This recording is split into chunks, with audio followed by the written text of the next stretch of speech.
Welcome to the DeepSeek Moment, China's Technological Breakthroughs, a series of discussions brought to you by SB's Center for China Analysis.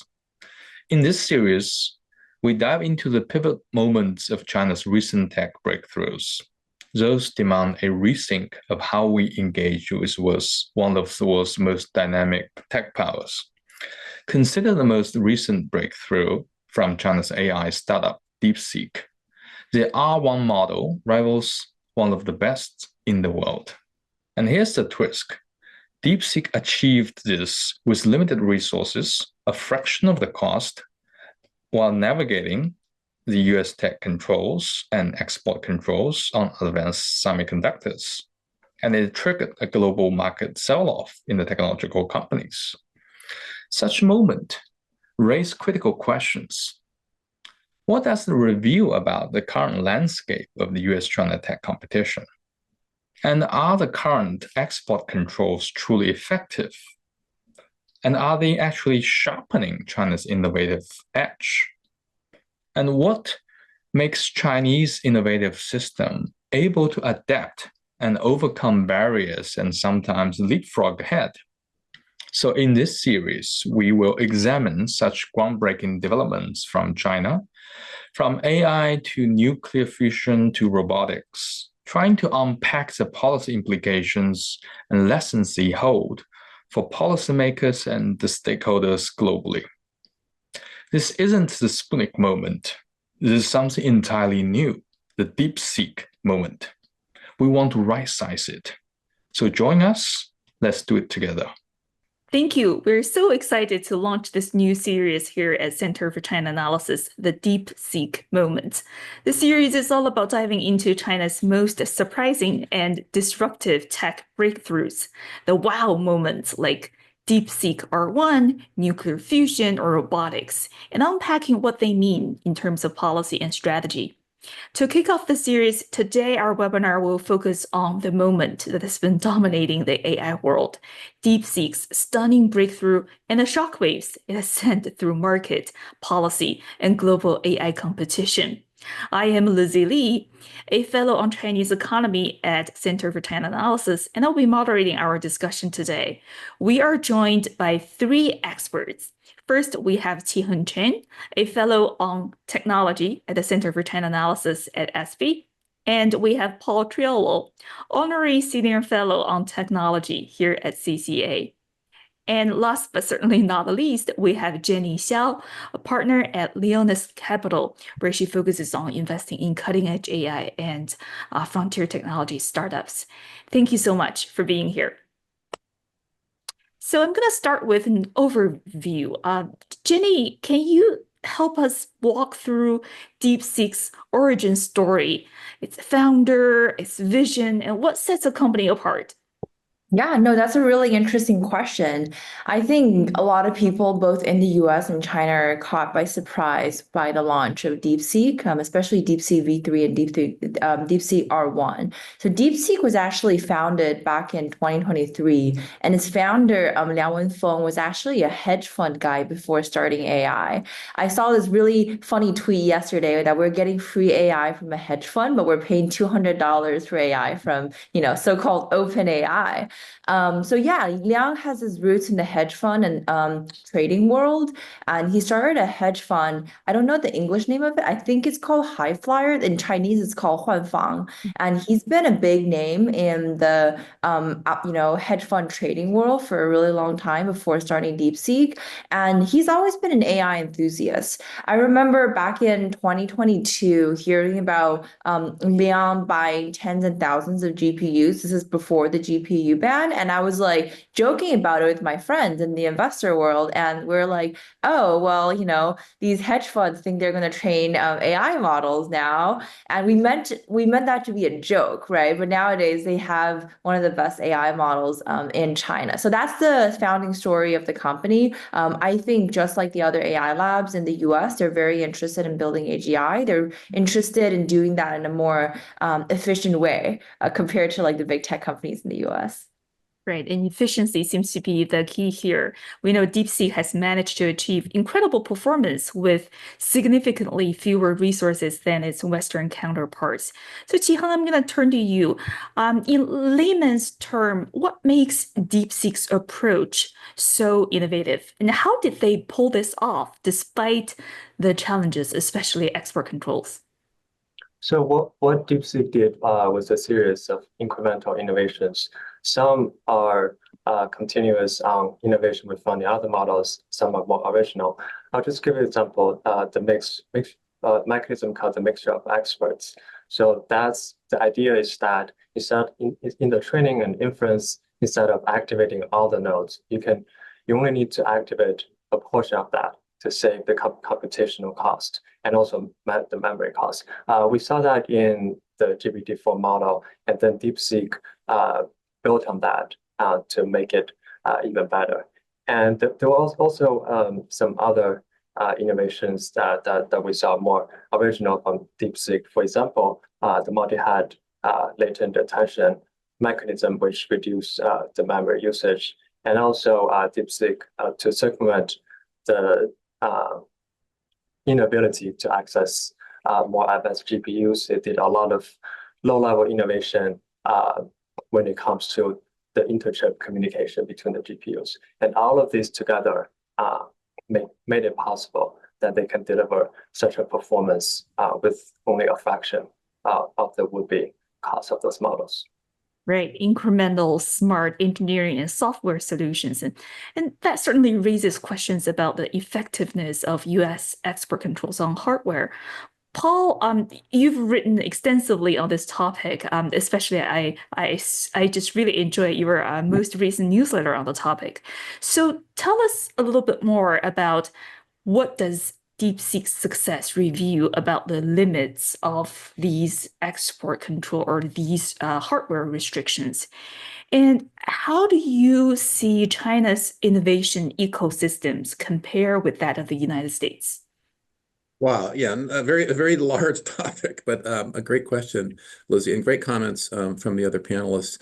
So look, I think there's a couple things to keep in mind here. One is that, and I think Jenny referred to this, is, this company was not set up to compete head on with, Meta and OpenAI, right? It is more almost like OpenAI at the beginning, with a lot of research and, wanting to sort of do new and exciting things on AI to get to something that we might call, artificial general intelligence. So it really is the company was not set up intended to compete directly with the big players. That's the first thing. The second thing is this issue of compute and whether they used less resources, and that's a complicated issue. I don't think we know all the answers to that yet. They claimed in the V3 paper, for example, to have used 2,048 H800 GPUs. Now these are the ones that were downgraded as a result of those export controls, but they apparently there was a period for about a year where they could acquire those legally. And actually, Nvidia put out a statement earlier this week that said, what they were doing was compliant with export controls.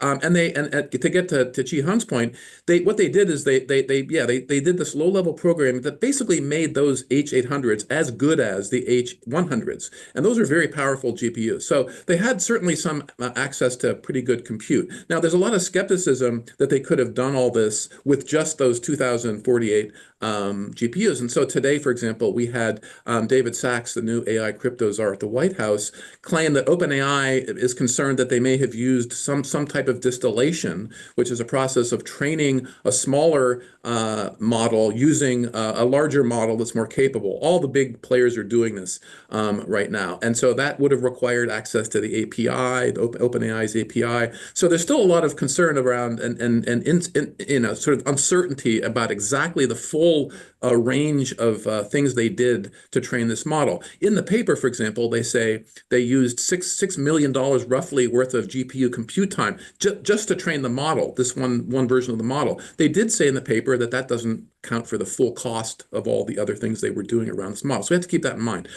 So the export controls, of course, become this big issue, like were these successful or not? Again, that depends on sort of where you sit in terms of what the goal of those export controls was, whether you think those were effective tools to be used.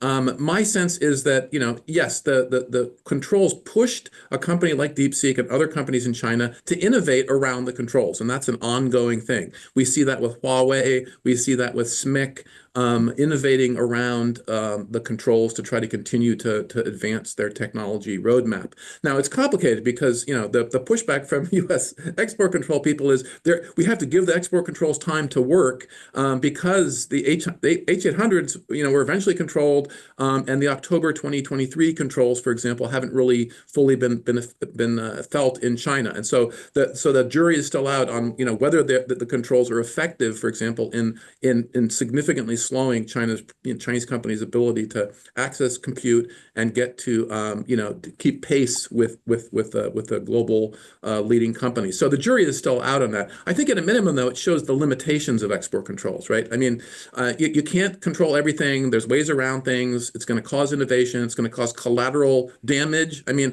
arguably, $1.2 trillion in market cap, wiped off the U.S. stock market is a result of U.S. export controls, right? Directly, in a roundabout way. And then finally, I think that, that particularly in the semiconductor space, on the compute side, Huawei and SMIC are continuing to innovate and will eventually produce GPUs, for example, that are more capable. And so it's tricky, though, because that's going to take time. It's going to be complicated, and we don't know that. But at a minimum, all of this, the controls that the U.S. has put in place have forced Chinese companies to do better and innovate and figure out ways to keep pace. And then finally, the open source issue, I think, is the most interesting thing, because that's a huge issue, and that's where the sort of U.S. national security concerns come in around, okay, these are very capable models. You're releasing these into the wild, that anybody can use them. Some people say that, this is the new TikTok, and I think we should probably talk about what that is or is not.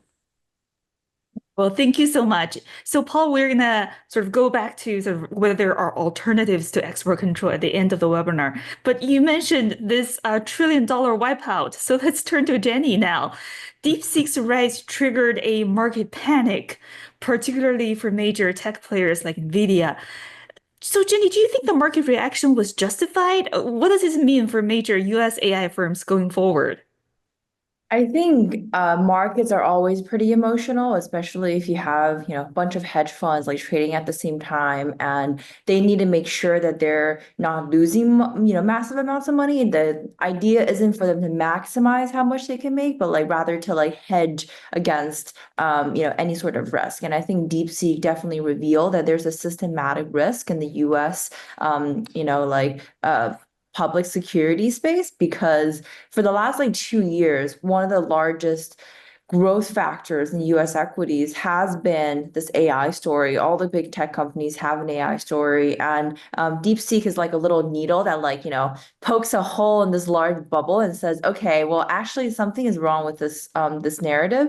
I think DeepSeek shows two main things. Number one, there is a better way to build AI models, not what OpenAI or Anthropic or all the big tech companies in the US tell you, that you have to have massive amounts of GPUs and have to have a lot of compute to do this thing. But I think more importantly, DeepSeek shows that there are no moats in AI. People thought that because I have all this talent, I have all this compute, that I'm going to be able to build a moat in AI. And DeepSeek just shows that moat is not very durable. And I think that's a really scary story for all the big tech companies in the US.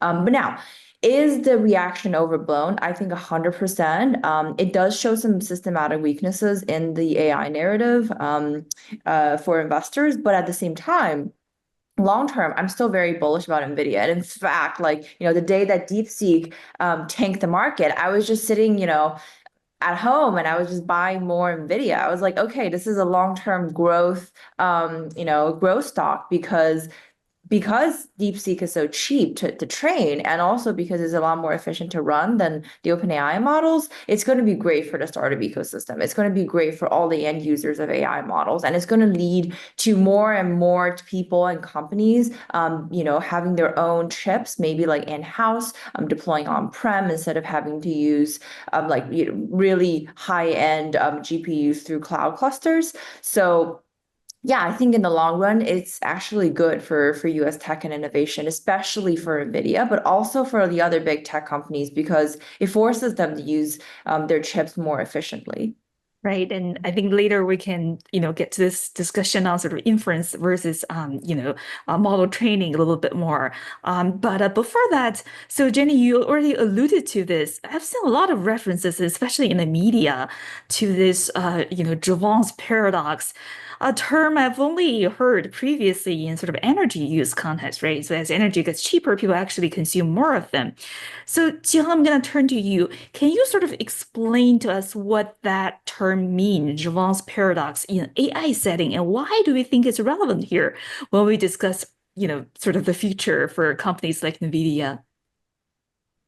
Yeah, so the idea of Jevons Paradox is that when you have the cost of using a resource going down, and then the demand responds to that, the demand will overcome the reduction in the cost of using that resource, and the becomes so great that you see an overall increase in the use of that resource. So what that means in the context is that when the training and inference costs of those AI models have gone down a lot, when that happens, the demand for those models will go up so much that the total use of computing power will be greater than before. And of course, that's a good thing for the hyperscalers, and it's also good for firms around the semiconductor supply chain. And I think it's overall beneficial for the adoption of AI for 2B customers. And it's at the end of the day, it's not about pushing the intelligence boundary, it's more about whether you can find concrete business use cases that make the cost analysis work. Like just to think in plain terms, now the robotics, for example, are so powerful, but still have humans making and flipping the omelets. Why? Because the economics doesn't work out. But with Jevons Paradox, we could see a change in some of the paradigms for how those models are used in business settings. Well, thank you so much. And, in many ways, DeepSeek is an outlier even in China's landscape. But, as we saw this morning, DeepSeek is certainly not the only Chinese AI player here. Alibaba just announced another major breakthrough. So Jenny, are there other Chinese AI firms, whether they are the big guys on the block or AI startups, that investors should be watching more closely? Yeah, I think there's a lot happening in China. And I think one of the main issues as an investor in the US and also like the general public in the US is that we don't really pay a lot of attention to what's happening in China. And that's why we get surprised when, there's a new breakthrough coming out of China and, it turns out to be a Sputnik moment for the US. And that's totally preventable if people actually pay attention to what's happening in China. I think there's a couple of big tech companies that are really investing very heavily in AI, Alibaba being one of them, ByteDance being the other major player. ByteDance has this product called Doubao, which is a sort of like a chatbot, but has really, really, really good product functionality. And in fact, my parents still live in China. My mom was telling me that she was using it and she's like, oh, I have access to ChatGPT and Claude, but these Chinese products, the user experience really is a lot better than American products. And she's like, it's the difference between TikTok versus Facebook and Instagram, right? The US are the first movers, they're the first to come up with an idea, and the Chinese just like perfect it to such a degree that it ends up like crowding out the early innovators. So I think there's a lot of big tech companies in China that are worthwhile looking at. There's also also a bunch of like smaller companies like DeepSeek that people are not paying that much attention to in the US. One of them being Zhipu. This is a lab started by Tsinghua University professors, has a lot of government affiliations and working very, very closely with local as well as like national level governments in China. You also have Moonshot AI, which is started by a Carnegie Mellon's PhD, and they're doing a lot on the AI application side. There's also like Minimax is doing a lot on the AI and entertainment side. So there's a bunch of different AI products that I think could become big in the next one or 2 years. And these products might actually show up in the US market and surprise people just by how good the product functionality is. Right. Well, thank you so much. And I saw a funny tweet or X post this morning. Well, people thought AI competition was between United States and China, but turned out it was just a competition between 200 tech bros. A reference to both Jack Ma and Liang Wenfeng's root in Hangzhou. And Hangzhou seems to be having its moment now. Previously, this Chinese AAA game, right, Black Myth Wukong's sort of is also setting the narratives about what Chinese innovation is about and what Chinese players can achieve, frankly.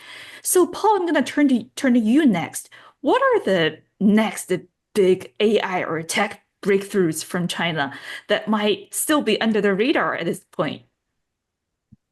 That's a great question. I think a lot of this, some of this will center on the hardware side of things, right? Because I think as the whole DeepSeek issue has highlighted, you do need access to advanced GPUs at some level, depending on what you're doing, whether you're doing training or whether you're doing inference, and whether you're pushing this out, more broadly, these capabilities across the country at data centers. So, the Chinese companies involved in this, there's a few of them, and they're all under U.S. export controls, but they're all, rapidly innovating. I just did a paper for the American Affairs Journal in late last year, which was attempting to get at this complicated issue of, what is China doing around this? And I think there's a tremendous amount of investment, of course, across the AI stack, particularly the semiconductor part of that. And so I think you're going to see new things coming out in the next year. For example, DeepSeek is rumored to be, and I'm trying to to run this to ground, to be training some of its using for inference some of Huawei's new Ascend 910C GPUs, right? Because over time, if these companies can't gain access to sufficient numbers of foreign GPUs, of course, the domestic market is gonna have to provide this, and that's again a complicated issue. The domestic supply is limited, but clearly there'll be an attempt to ramp that up, and then companies like DeepSeek and Alibaba and others and ByteDance, I think is a great. Jenny raises a really great. I loved her comments on all those companies in China. They're all going to want to have a reliable long-term supply of GPUs. And that's a complicated issue because right now it's unclear, for example, how that happens. But you've also seen DeepSeek, for example, team up with AMD to use its Instinct GPUs for its model. So there's going to be a lot of innovation and a lot of surprises about where these companies in China get access to GPUs. On the application side, I totally agree with Jenny. I mean, the really a lot of the innovation in China is around applications that people want to use and quickly getting there and making them user friendly.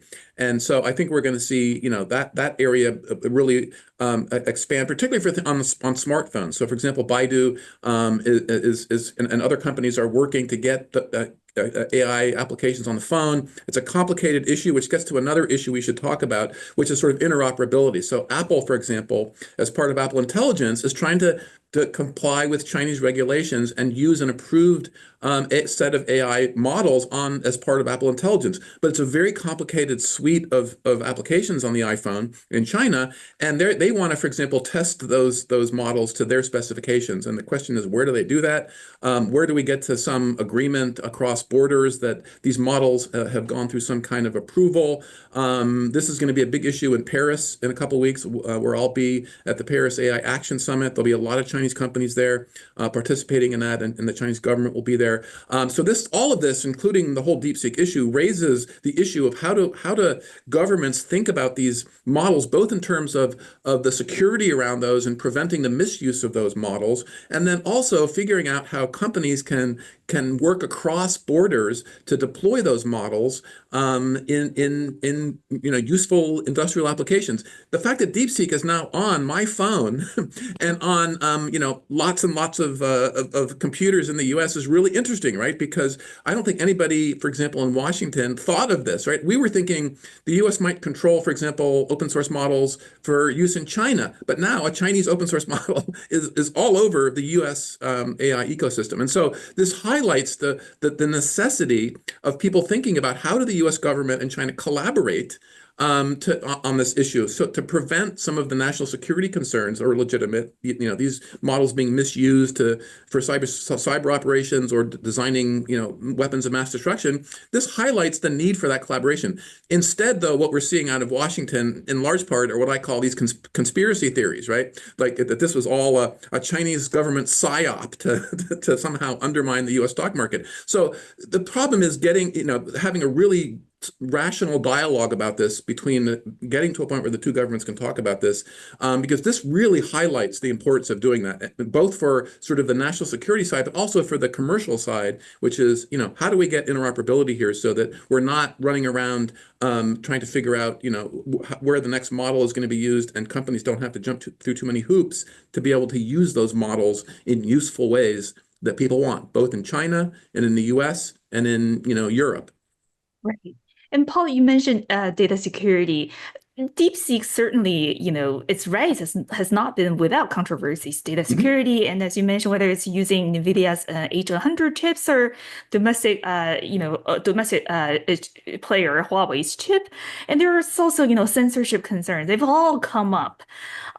What kind of policy responses, Paul, do you anticipate? Could we see even tighter export controls, such as restrictions on inference chips, so to speak? What will happen next in terms of policy responses to those controversies?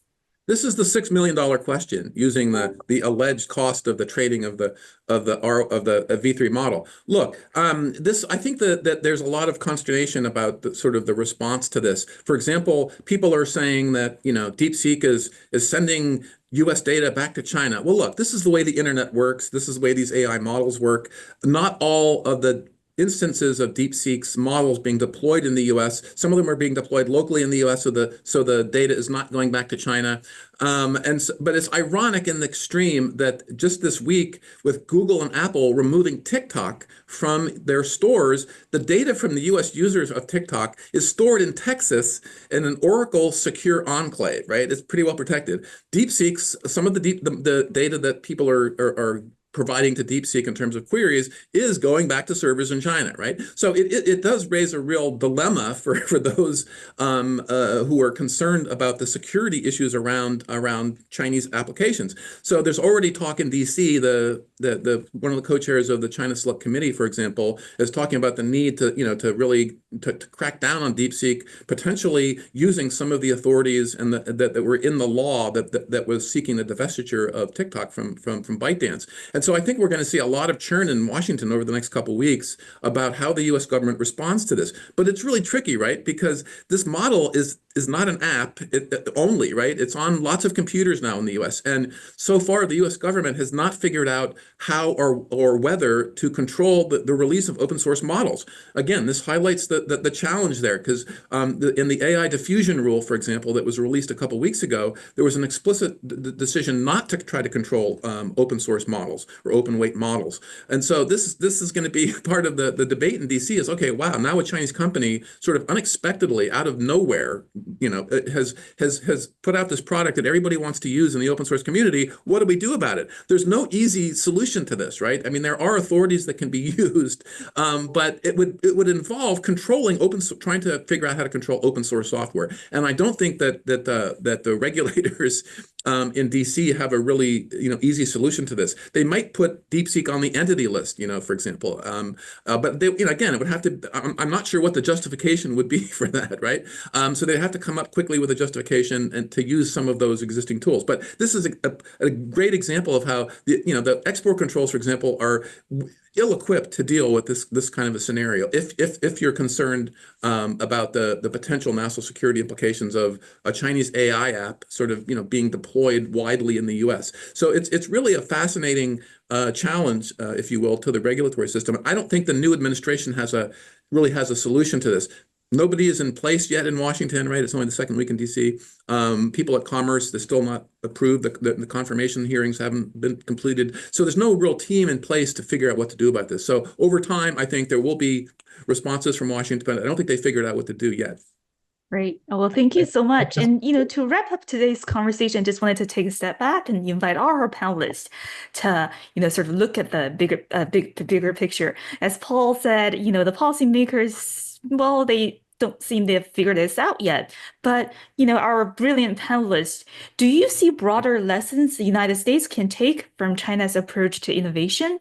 And is there a better way to approach export controls, in theory at least, one that can protect national security and also does not inadvertently accelerate China's AI development? I'm going to start with Qiheng. Yeah, and just to add on what Paul has said, I think it's may not be the ideal perspective to overly looking at DeepSeek through a control the access of U.S. persons' data's kind of perspective, because the learning is two-way. It's not just that DeepSeek is learning from innovation in the US, but also the learning goes the other way. And I'm sure the Silicon Valley AI startups and the big players are looking at how DeepSeek has done this, and they're going to borrow lessons from DeepSeek to improve their own models. And when it comes to the trade-off inherited in those export controls, and in general, I think it just very difficult to control open source. The AI diffusion rules basically said they're not going to regulate any model that doesn't outperform the most advanced open source model. And now you have DeepSeek. So what that means for the control of model weights, it's historically it has been very hard to control open source software, and as single-minded pursuing that route, I don't think it's gonna be effective, or it could be even detrimental to U.S. interest.